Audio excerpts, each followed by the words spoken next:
Kita telah mengikuti perkembangan dari gerak maju pasukan Jepang pada video sebelumnya. Jepang yang merupakan jawara Asia telah berhasil merebut posisi-posisi penting di Nusantara. Jatuhnya Tarakan, Balikpapan, Manado, dan Kendari membuat Jepang semakin leluasa untuk mengacak-acak pertahanan sekutu di Asia Tenggara.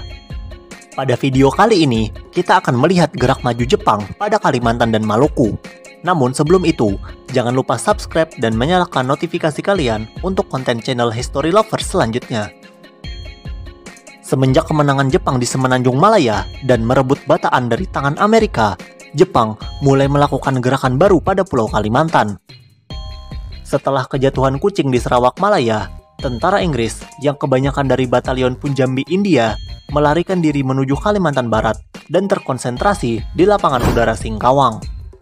Sekarang, Kalimantan Barat telah dilindungi oleh sekitar 1.500 tentara yang terdiri dari pasukan Kenil dan Batalion Punjabi.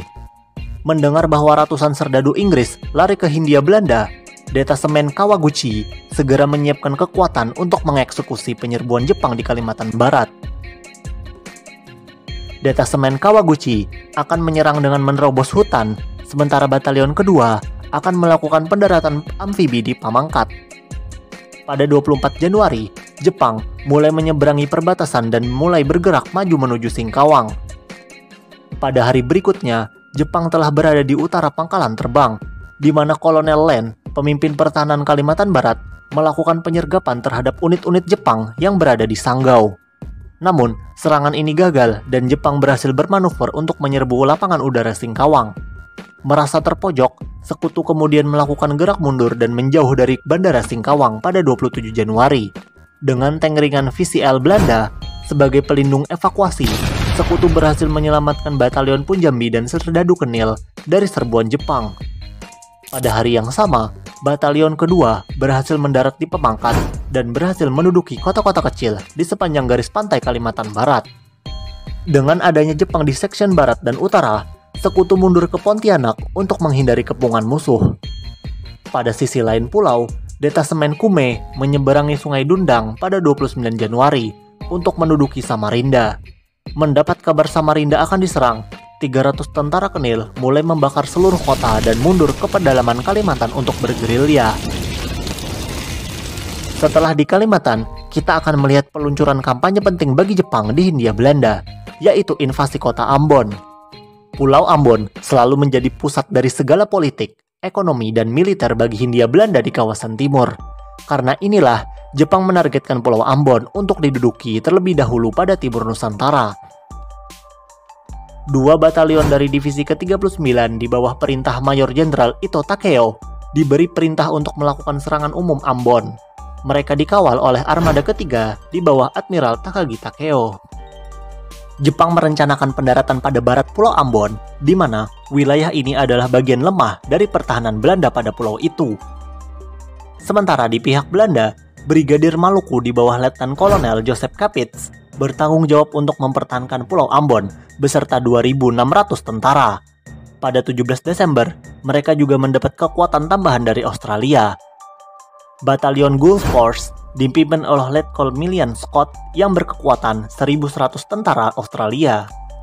Pada 24 Januari, mereka telah menderita banyak korban karena Jepang melakukan pengeboman yang berasal dari Manado. Setelah 3 hari, grup penyerang Jepang berangkat dari Davao untuk menyerbu Ambon. Pada dini hari 30 Januari, konvoi Jepang telah berada di perairan Ambon dan mulai mendarat di Hitulama Anchorage. Setelah matahari terbit, Ito memerintahkan pasukannya untuk maju menuju kota Ambon. Setelah menyeberangi bukit, Jepang berhasil mendapatkan posisi kuat di perbukitan dan bisa melihat apapun yang ada di kota Ambon. Sementara di sisi lain, Jepang memecah konsentrasi pasukan Belanda di Paso dan berhasil menguasai selat pada tengah hari. Dengan ini, sekutu telah terkurung di Ambon oleh tentara Jepang. Setelah bertempur hingga awal Februari, akhirnya Letkol Kapitz menyerah kepada Jepang. Sementara unit-unit Australia terus melakukan serangan walau telah terpukul Jepang hingga ke Semenanjung. Setelah jatuhnya Pontianak, Samarinda, dan Ambon, Jepang mulai menargetkan 2 kota pelabuhan besar, yaitu Makassar dan Banjarmasin. Jika kota-kota ini jatuh kepada Jepang, maka bisa dipastikan komunikasi antara koloni Jawa dengan bagian timur Hindia Belanda akan terputus total. Jatuhnya Banjarmasin dapat menjadi pijakan Jepang untuk menyerbu Pulau Bali. Jenderal Sakaguchi bersama detasemennya akan menyerbu Banjarmasin pada dua arah serangan, yaitu menyeberangi ke Pegunungan Meratus menuju Bandara Martapura dan pendaratan amfibi di Pelehari. Pada malam hari 30 Januari, unit Okamoto dikirim Jenderal Sakaguchi menuju selatan, sementara unit Yamamoto juga diberangkatkan dari Balikpapan menuju Adang Bay. Setelah mendarat, unit Yamamoto dengan cepat menguasai Tanah Grogot pada 1 Februari.